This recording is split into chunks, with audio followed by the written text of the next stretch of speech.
Баршаңызға сәлем. Бүгін сіздермен осындай заказға арналған квадратный үлкен көлемді торттың рецептісін бөлісетін боламын. Астында тұрған подписаться кнопкасын басып, менің каналыма тіркеле кетіңіз. Ең алдымен біз таза ыдысымызға бөлме температурасында тұрған 9 жұмыртқамызды ақуыз мен сарыуызынан бөліп алатын боламыз. Ол міндетті түрде бөлме температурасында болуы қажет. Бірінші ақуызын миксерлеп бастаймыз. Миксерді ең төменгі жылдамдықпен жаймен бастайтын боламыз. Миксерлеп жатқан кезде қантымызды 3-ке бөліп салатын боламыз. Жұмыртқаның ағын қанша біз көбірек миксерлейтін болсақ, біздің бисквитіміз де соншалықты биік болып, және де әдемі болып пісіп шығады. Біз миксермен 10-12 минуттай миксерлейтін боламыз. Міне біздің ақуызымыз дайын. Осылай жұмыртқаның ағы осылай ағарып, әдемі болып шығады. Миксермен былай ұстап көтерген кезде ол түспей, өзінің формасын ұстап тұру керек осылай. Келесі бізде жұмыртқаның сарыуызы, қалған бізде қантымызды екеуін жақсылап миксерлейтін боламыз. Бұларды да өзінің көлемі ұлғайғанша ағартып, формасын ұстайтындай етіп миксерлейтін боламыз. 6-7 минуттай миксерлейтін болсақ жеткілікті.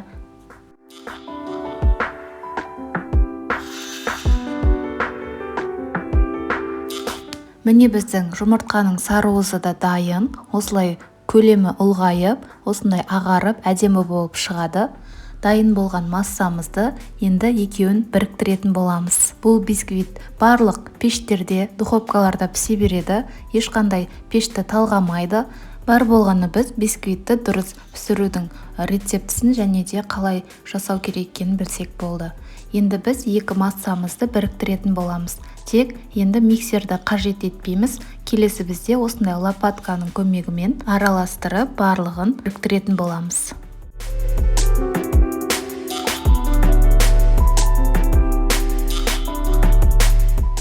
Осындай лопатканың көмегімен баяу барлығын біркелкі етіп араластырамыз. Міндетті түрде барлығы араласуы қажет.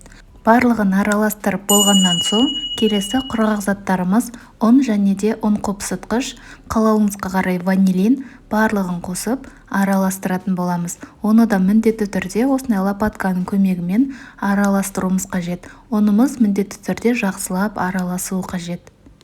Достар, менің каналымда көптеген торттардың және де одан бөлек тәтті десерттер, тағамдардың рецептері бар. Сондықтан менің каналымды жоғалтып алмас үшін астына тұрған подписаться кнопкасын басып, менің каналыма тіркеле кетіңіздер. Бисквитімізді жасап жатқан кезде біз міндетті түрде жарты сағат алдын пешімізді қосып қоюымыз қажет.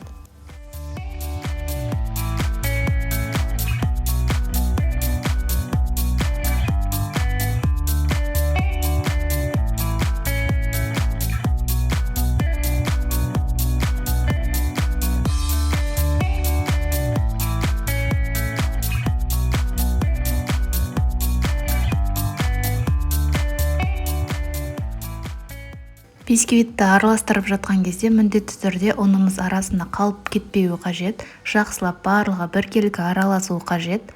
Араласып болғаннан соң міндетті түрде өздеріңіз кез келген формаға салып пісіріп алатын боламыз.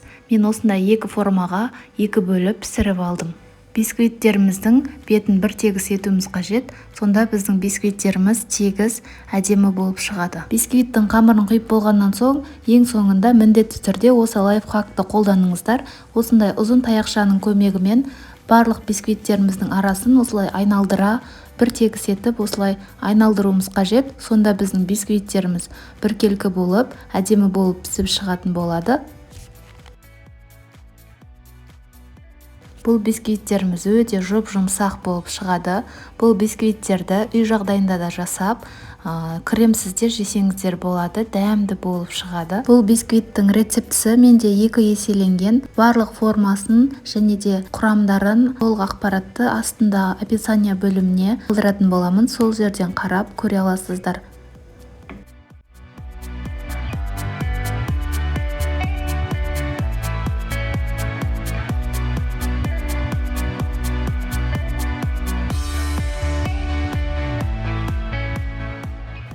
Міне біздің бисквиттеріміз пісіп шықты. осылай әдемі қызарып пісіп шығатын болады. Бисквитімізді суытып болғаннан соң ғана барып формасынан шешіп алатын боламыз.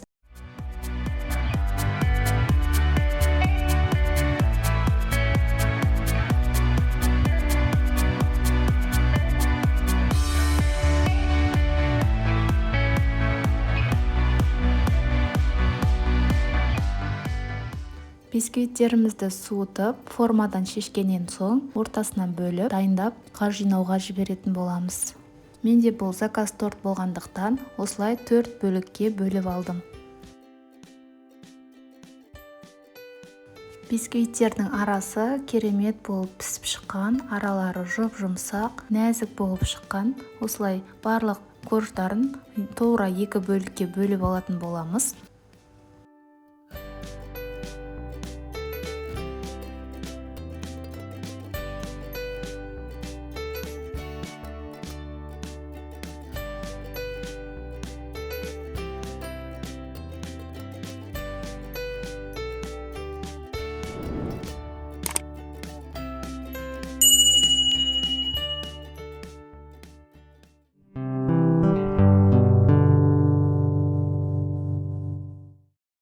Келесі кезекте біз кремін дайындайтын боламыз. Бізде крем-чиз бізге 1 килограммдай қажет болады, және де 900 мг сливки және 300 грамм қант қажет болады. Барлығын жақсылап миксердің көмегімен араластырып, кремдеріміз дайын болғанша араластырып тұратын боламыз.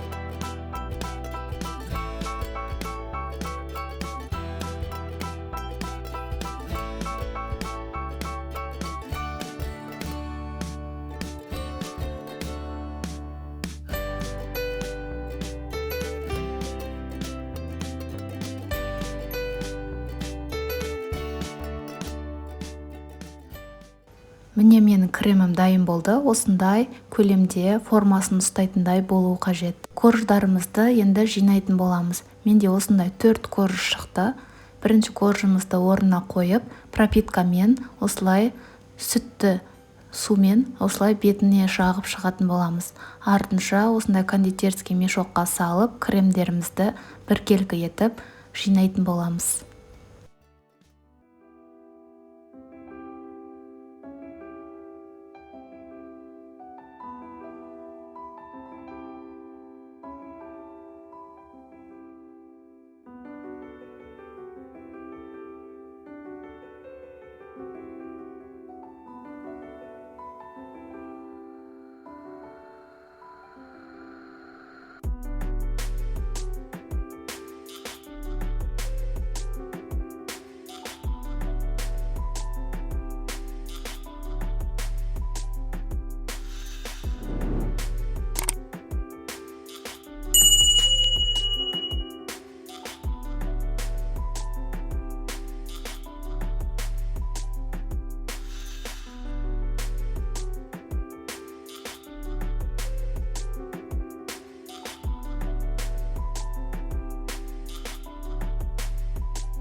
Міне достар, біздің тортымыз бітуге дайын қалды.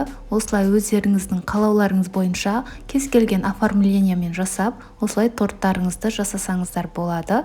Достар, егер де сіздерге видео рецепт пайдалы болса, лайк басып, комментарий қалдыра кетіңіздер. Және де менің каналыма тіркелмеген болсаңыздар, қазақша каналымды дамуына өз үлестеріңізді қосып, және де достарыңызға бөлісуді ұмытпаңыздар. Сіздермен болған Балнұр Тұрманова. Ас болсын!